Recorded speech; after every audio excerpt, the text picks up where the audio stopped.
This week, a friend mentioned to me that she has a friend that's going through a terrible, terrible situation. A situation where a box of chocolates or some flowers is not going to help. And it can be so hard to see a friend, a loved one, someone we care about, going through a difficulty, and we feel like there's a limited amount or maybe even nothing we could really do to help them. So what can we do? So firstly, it's a beautiful, godly trait to empathize and feel the pain of other people. When the Jews were at Sinai, they had a vision of God sitting on his throne with a brick. What was that brick? That brick was symbolic of the Jews working in Egypt, because they were introduced to God as a God that loves us and cares about us and carries our pain, is with us in our pain. And in fact, in this week's Torah portion, we see Moses doing the same thing. When the Jews are fighting, he's standing there and he's praying for the Jews. And then his hands get heavy and he sits down, and he can sit down on anything. What does he choose to sit down on?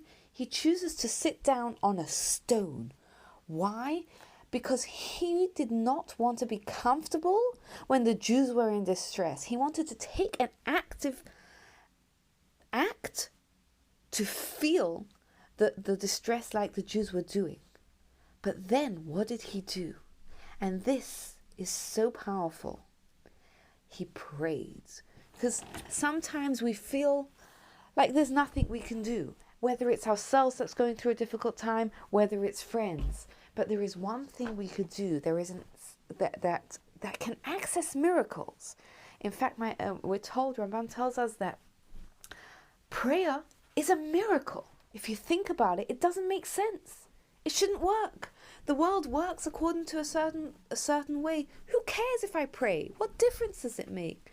But God has given us this tool to access miracles, and that is prayer.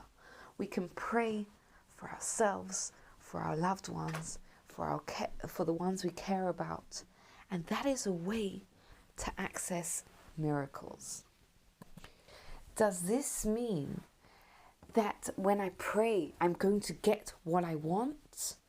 Of course not. And that's a topic for a whole nother discussion. Feel free to send me your questions if you'd like to look at it further. But we have to understand that prayer is real, and prayer is effective, and prayer can make miracles happen.